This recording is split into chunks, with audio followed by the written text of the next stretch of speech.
The Yoga Alliance has just announced that it's changed its standards for registered yoga teacher training schools.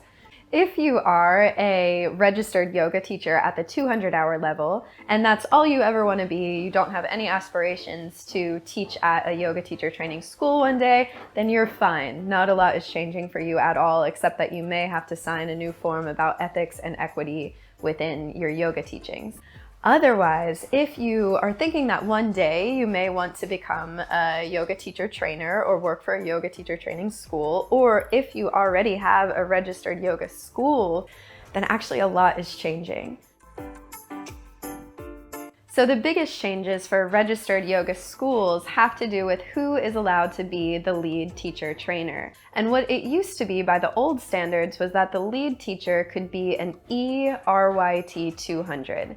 So what that E means is experienced. So you can become an RYT 200 without the E from the day that you receive your teacher training certification. You can submit that to the Yoga Alliance, have it approved, and you're an RYT 200. But you need a minimum of 2 years and a minimum of 1,000 hours of teaching experience to get that E in front of your RYT 200 designation. Now, by the new standards, ERYT 200s are no longer eligible to be lead teacher trainers at RYSs. You need to be an ERYT 500.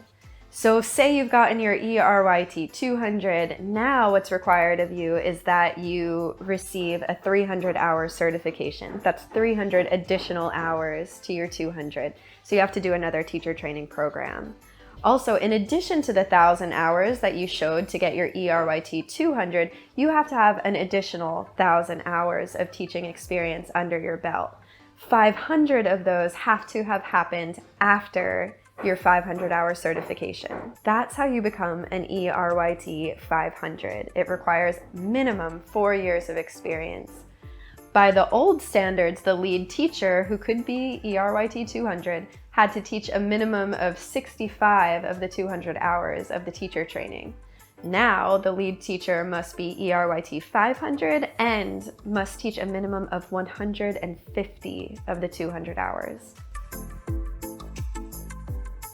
If you are already a registered yoga school through the Yoga Alliance, you'll have until February of 2022 to meet these new standards, which means if you're not already a 500-hour trained teacher, you should definitely jump on a 300-hour yoga teacher training as soon as possible. And I would recommend doing an immersive one because sometimes these programs are structured to take 2 years or so. So I don't know how you can achieve that within 2 years and also teach an additional 500 hours after receiving the certification. If you're just thinking about starting a new yoga school, you can follow the old standards until February of 2020, which means you have just a few months to register and get your application approved. If, however, you don't get in by February 2020, then you'll have to apply using all of the new standards.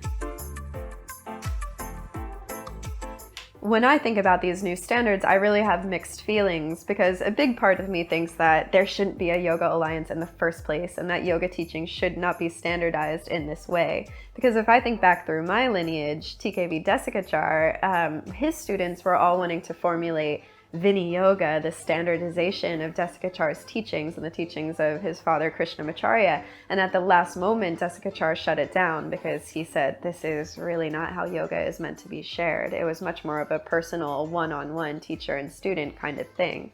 And I love that idea. And if I think back to some of my best yoga teachers, they were Buddhist monks, or they were anatomists, or they were spiritual philosophers who did not have their RYT through the Yoga Alliance and never cared to do that. But they were the best sharers of yoga that I've ever met. So I don't think that any of this is really necessary. However, in the modern Western world that we live in, things are expected to be standardized, and there's this certain view of what it means to be a yoga teacher that I think we need to hold in some level of esteem.